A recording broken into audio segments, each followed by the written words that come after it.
Wagwami YouTube family, so today we're going to make some gizada for you, so stay tuned. Okay guys, so first to start off this recipe, you want to ensure that all the utensils and ingredients are as cool as possible. So this is one of the first rule in making any pastries. Why? So this will affect the fat that is in the pastry, and we don't want the fat to be melt.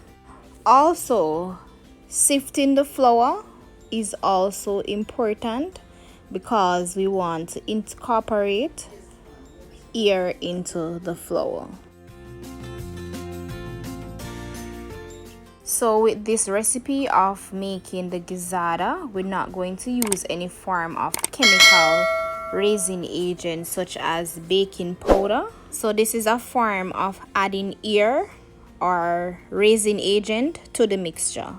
So now we're going to cut or chop our margarine into smaller pieces before we add it to the flour. The proper tool to use in this process is a pastry blender, but there is none available now at the time. So we're using the next best tool here, which is a knife. So here we're just going to improvise and use our knife. So what we're going to do next is we're going to add a pinch of salt, because this margarine have salt already in it, so we don't want to add a lot of salt. So what we're going to be doing now is rubbing the fat into the flour using our fingertip. It is a very long and tedious process. So what we're going to do now is take up the fat with the flour and rub it using our fingertips. As you can notice, the palm of the hands are dry or clean. They don't have any flour in it, so the only part of your hand that's supposed to be in the flour is the fingertip. So as you can see, we're raising our hands up and down. This process is important because it also allows the hair to be incorporated into the mixture. So it is very important that the margarine or the fat that you're going to be using, it is hard, but margarine is most suitable because it does not melt easily. So what you're going to do is put it in the refrigerator and it stay there because it must be as cold as possible. So what we're going to be doing now is we're going to continue to do this until the mixture resembles fine breadcrumbs. So we're just going to repeat this process. Also, point to note, the fingertips are the coolest part to the hands, hence this the reason why we use our fingertips to rub the fat into the flour. So the palm is much warmer, so the fingertips will not affect the temperature of the fat adversely, causing it to be melted, because we don't want the fat to melt, because it will result in a pastry becoming hard and tough. So we use our fingertips instead. Okay, so we're just going to continue to repeat this process. You see the texture of it now. We're just going to continue to repeat this process until it resembles the breadcrumbs. As we said before, this is a very tedious process, but hang on in there, guys. This is a tedious process, guys, but hang on in there. We're in the learning process. So it resembles breadcrumbs now. So what we're going to do now is make a well in it, and we're going to pour some cold, ice cold water in. So very, very cold water. Remember, from the initial we said that everything must be as cold as possible. So the colder the water, the better it is, because it will assist in the fat staying firm and cool.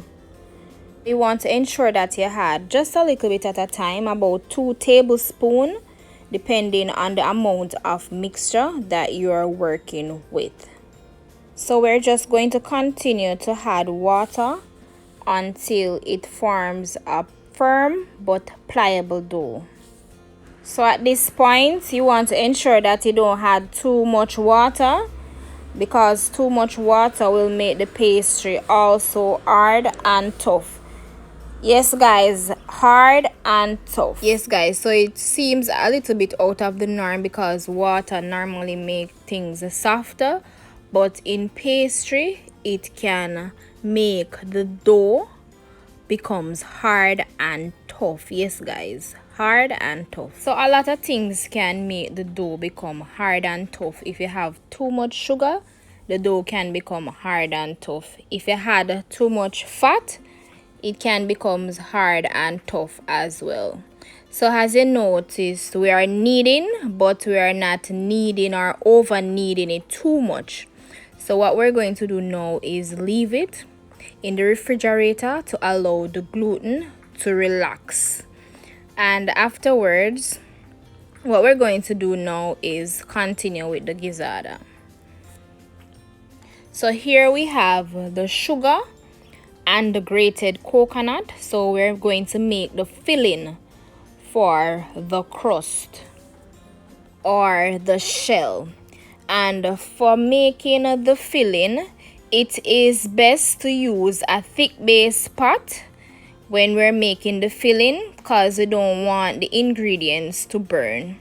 We're also going to add a pinch of salt to taste, because you know salt brings out flavor into whatever meal you're preparing.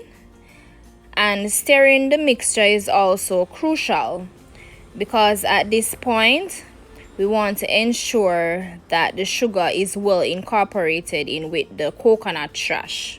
Point to note as well, when stirring or mixing the mixture, it will help to prevent burning.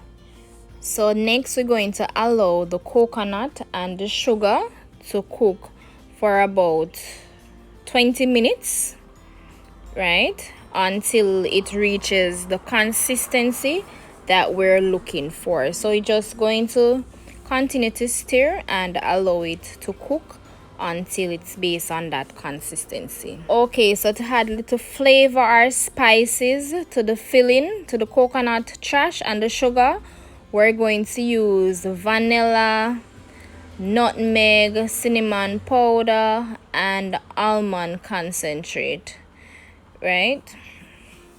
So we're going to add a 1/4 teaspoon of cinnamon powder, and you add these spices about 2 or 3 minutes before the cooking process is completed. Also, we're going to add 1 tablespoon of vanilla. All right.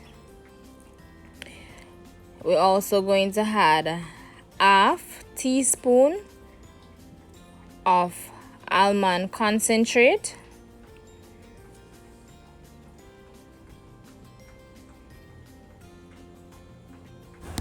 Also going to add 1/2 teaspoon of nutmeg.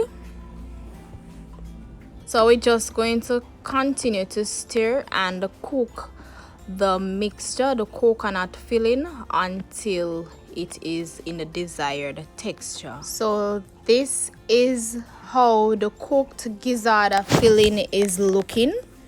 So we're just going to let it remain in this wide container so that it can be cooled easily, because this must be as cool as possible before it is placed into the shell of the gizada. Okay guys, so on to making the shells for the gizada. So here we have a red label wine bottle, and we're going to use it to roll the dough. So most practical equipment or tool to use is the rolling pin, but we have to improvise now, seeing that we're Jamaicans. We always use we hand and turn fashion if you don't know what we are talking about. So we're going to use our red label wine bottle to roll our dough to make the gizada shells. We're going to be rolling the dough until it is about 1/4 inches thick. So even though this tool is not the correct one, it is still doing a very awesome job, guys. Right?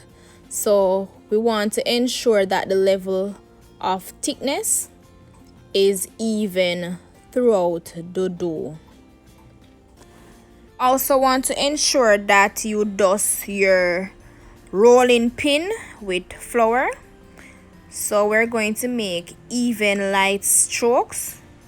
So you're not going to press out the little hair that is in the dough. You're just going to make some small light strokes. So what we're going to be using here is a cork. So we're going to be using this as our cutter, right? Just a jar cover. So this is the perfect size to use. So you'll get those size, that perfect size. So we're just going to be using the jar cover to make the cuttings for these gizada shells.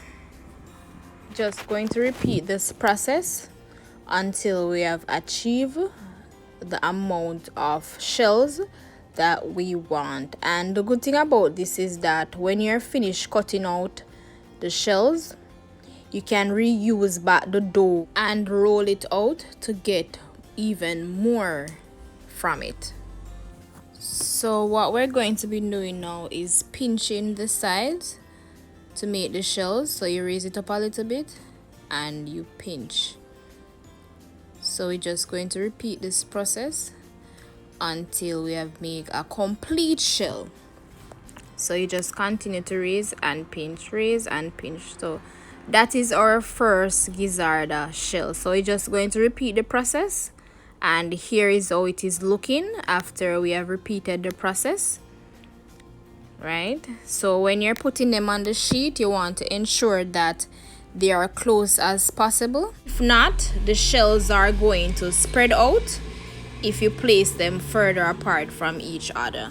So here we're going to use the filling to add to the shell.